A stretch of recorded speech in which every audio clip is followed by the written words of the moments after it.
Certainly. I'd like to start with sending my condolences to the family and friends of Coach Howard Schnellenberger.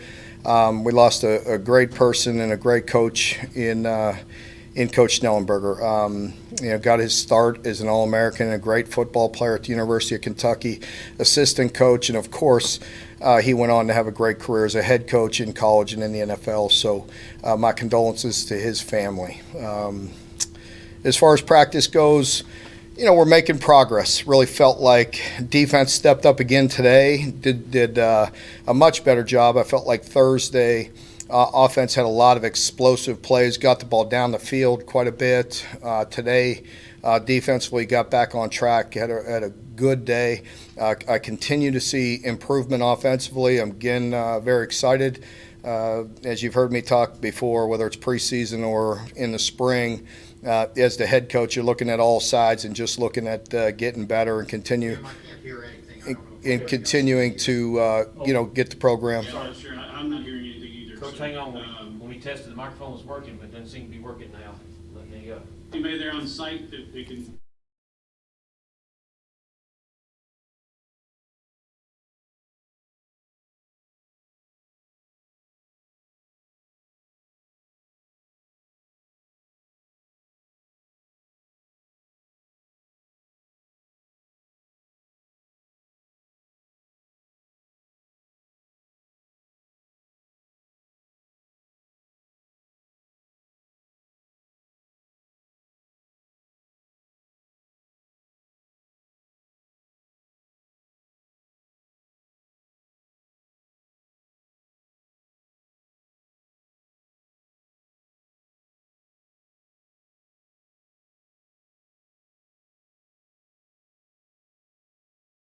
Statement there, but I'll go back and start over. I'd like to start by sending my condolences to the Schnellenberger family. We lost a great coach, and we certainly want to pay our respects to the Schnellenberger family. And he was a great player at the University of Kentucky. An All-American football player, assistant coach, and went on to have great success as a head coach and an NFL coach. So, really had a great career, and want to start with, again, paying the condolences to his family. As far as our football team, I feel like we're continuing to make progress. Felt like as early in the week on Tuesday and Thursday, offense really had some good days. I felt like the defense really responded today. Thursday, we gave up some explosive plays, gave up some shots down the field, which is great to see offensively, but defensively got some things corrected today and had a much better day. So overall, there's progress. Again, there's some give and take when you're playing against each other. As the head coach, you're looking for just constant improvement across the board fundamentally and getting things better. And I felt like today was a really good day, with continuing to get better. So I'll open it up for questions at this time. Okay, Josh Moore, go ahead. Mark, did you ever, how often did you cross paths with Coach Schnellenberger, and did you have any advice that he imparted at any point? Or? I really didn't. Unfortunately, I really never had the pleasure of spending much time with Coach Schnellenberger, so I really hadn't crossed paths with him. Just watched him from afar, and certainly as a younger coach coming up through the profession, seeing the success that he had at many different stops. John Hale. Mark, Cleveland Thomas is a guy we've heard some positive things about this spring. It seems like he's had a real up and down career where he's been there and then he's faded to the background a little bit. What does today say about his kind of perseverance, that he's still around making an impact, and what's working for him now that maybe hasn't at times in the past? I think that's a great point, John. A lot of times, we have over 100 players. You've heard me talk about it before, and there comes. There's points in career, in just about every player's career. There's going to be some ups and some downs, and you have to persevere and push your way through it. And in this day and age, we don't always see that. Of course, I credit the players, and there's a lot of good reasons to need a change of scenery and move on and different things. But it's a great testament to Cleveland. I think he has, I'm sure, been frustrated from time to time. But he's really fought his way through, and right now he's getting a great opportunity and he's making the most of it. And he we always felt like he was a guy that could contribute and help this football team, and he's persevered through it. He's working extremely hard right now, and he's one of our top wide receivers, and we're moving him around, and he's doing some really good things. So it's really good to see for him, and it's a testament to him persevering through, and a lot of young guys can learn from that. Lonnie? Mark, I just want to segue a little bit off that Cleveland Thomas thing you just talked about. Coach Cohen obviously talked about him making a strong push this past week and how he's come on, and one of the few receivers, or maybe the only receiver, I think he said, that could play every position on the team as far as the wide receiver position is concerned. And having said that, at certain points in time, I guess throughout spring, certain people start to rear their head up, so to speak. Is there any other receiver that you may want to talk about that may be making a push at this point? It's hard to say. Just 6 practices in. Really, we'll get in and watch this film again today. I believe Marquand's going to come up and talk with you all in a little bit. I feel like he is definitely a guy that, again, I'm very encouraged by what I've seen from him. He's always had the talent. You're seeing him play at more consistent. You're seeing him step up and be the type of dominant player that he can be, and I just encourage him to continue that and to continue to be consistent and be able to play more plays. I think he's getting in better shape. He's playing at a high level. He can be very disruptive inside. I think he's one that may come to mind. And I think overall as a football team, I've talked about it. I think offensively we're making progress. Again, I think today, you didn't see as many explosive plays, and that's a credit to the defense. And the defense kind of, there's some give and take. Sometimes in spring you may have one side of the ball stand out more than the other. The coaches go back, have a lot of pride, and the players have a lot of pride, and then try to bounce back and have a better day. And I felt like today, defensively did that, and we expect that. We have a lot of vets, on this team. We have good leadership at every level, and so we need to see them respond. But, it's a long-winded conversation there, Lonnie. But, I'm going to hold out with, the individual praise until I see, guys consistently do it, through the course of this spring. John Wall? Mark, we don't hear much about special teams during the spring. What is your goal for this spring period with the special teams, and how much did Coach Singleton leaving set you back? Yeah, Coach Singleton leaving didn't set us back a minute because he really hadn't had time to dive into it. As I've mentioned before, Louis Matsakis coaches our coaches. So our system is in place. We do what we do. Louis coaches the coaches. So, we still have him in the office, so no setback there at all. We have a lot of guys that are heavily involved in special teams, and so the big thing in the spring is just fundamentally getting better. We put in some big picture things, but we want to train all of our players. We have new players. We have guys that maybe didn't play as much, weren't on the travel roster. We try to train as many players as we can to cross over with a lot of different drills in the spring. So it's, again, just like most of it, it's fundamental in the spring, which I know is boring to talk about, but there's no game plan. There's nobody we're going to play here in the next couple weeks, so we're really fundamentally trying to get better. Nick? Carrington Valentine and Andrew Phillips seemed to have a lot of momentum at the end of last year. Have you seen that carry over into the spring? I have. I really have. I feel like those guys got a chance to really do some good things. I love their attitude and work ethic, and they're competitive. Josh Moore?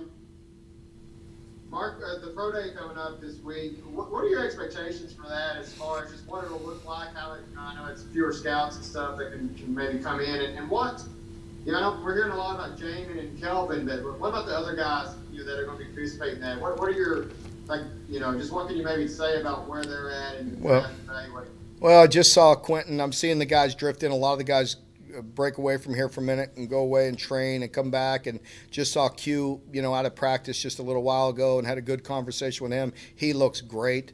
But all the guys, they're I love them personally. They've done an awful lot for this university. I just wish them nothing but the best. I mean, all of our guys, we try to help, but the NFL is obviously that's a different animal. I mean, they're going to do what they want to do. We're going to help facilitate a great pro day. We're very open here as far as communicating and giving access to the scouts when they're allowed, non-COVID, and so they get a lot of opportunities to see our guys and be around them and make their decision. But I'm just grateful for those guys. We're going to do the very best we can to put them in a position to be successful. But that's a lot of that is so out of my hands. I mean, the NFL's not going to, they're going to talk to us and all that, but they're going to make their own decisions. And we just want to give them great access and give them the ability to make the best decision for their organizations. But I'm sure it'll be a good day. A lot of people here. We have a lot of guys that are going to have an opportunity to play at the next level. John Hale. Marcus, Mr. Watkins back yet from his injury, and also are you playing Darian at left or right tackle right now? Yeah, he's not back from his injury, so he's not back, and Darian's playing left. But yes. Adam. Hey Mark, Adam Lucky here with KSR. I just wanted to ask right quick, this medium kind of position we were hearing about, is that a move more so because you're all kind of thin at edge, or is that just a thing with these offensives evolving, passing game we saw in the SEC, all these people throw from these yards these last few years? Is that a move that you're saying, hey, we need to get more speed and coverage ability? Yeah, a little of both. We're always looking for our best 11, putting our best players on the field and getting the top 11 on the field. That's part of it. But yes, I think the versatility, the speed, the tempo, the spread that you're seeing, across, our league, you've seen it across college football for some time. I think that will help us. Yes, it gives us some more athletic ability on the field and lets Brad become a bit more multiple. Jeff Drummond. Hey, Mark, I'm assuming in that part where we had no sound with you, you gave a lengthy comment about the quarterbacks and how things are stacking. Just curious, though, from week 1 to week 2, what have you seen from those guys and their growth out there? Yeah, that's really disappointing for you guys because you didn't hear that, because I talked about the starting quarterback and the whole deal. So Tony screwed you guys. So no, they're getting better, and they are just like the rest of our team. And again, please bear with me with the coach speak, but it's the truth. I mean, we just got to get better. There's a lot thrown at them. It's a new system. As you put more in, there's a tendency to get a bit sloppy, because you got to be able to carry over all the day 1, day 2 install, and then get the new stuff and put it all together, and formations and the way he dresses it up and does things. There's going to be some ups and some downs. Overall, I see growth. I see improvement, and that's what excites me. And I see the guys really, eating it up, really putting in time, wanting to learn, investing in themselves to get better, and therefore it'll push the program forward. All right, we've got 2 more. We're going to take Dick Gabriel first. Go ahead, Dick. Yeah, Mark, you were talking about the nose guard earlier, and with regard to your system, and I'm sure it changes opponent to opponent, but how much of that position involves making tackles, and how much does it involve? Well, I mean, Marquand just walked in. I'm just going to let him take over it. I mean, the big, big pretty right here. No, I think it's an important position for us.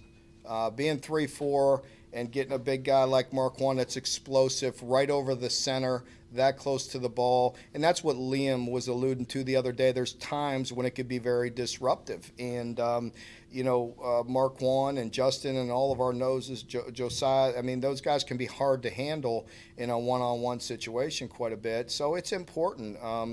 The defensive line position in general has to be very selfless. And, we talk about being very unselfish as a football player, and really that position is probably the most important. They have to do a lot of hard work, a lot of dirty work, and they're right in the middle of it.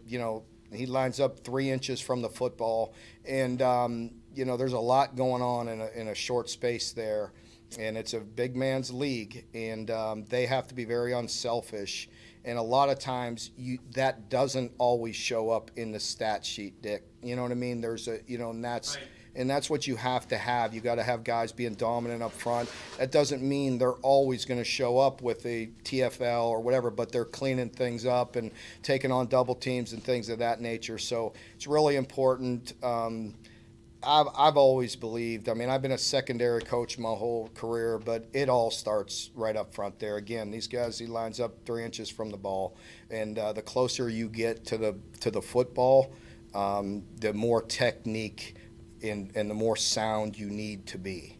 And, I feel like there's a lot of growth going on there, and we got to continue to push it at a higher level there. All right, last question for coaches from Josh Moore. Go ahead, Josh. Mark, Vito Tisdale, played quite a bit last year for a true freshman, and I would assume he's making you're seeing growth there from year 1 to 2.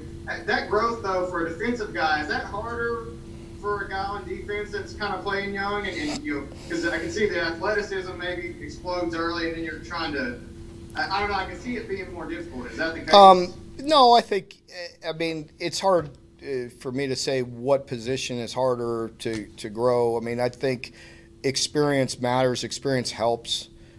Just the comfort level of the calls and, their assignment and alignment, responsibilities, all those things just helps the older you get. The more reps you have involved, the better you become. And I think, all of our young guys, I think you could see a big jump from year 1 to year 2. I think, what you're alluding to is sometimes you throw guys in as a freshman and their athletic ability takes over and they can make plays and contribute. But there's always some growing pains with that too. And any player I've ever seen that's played at a young age, they're going to make some inexperienced mistakes. So experience does matter, reps matter, and I think, most of our guys that play, get better with every opportunity.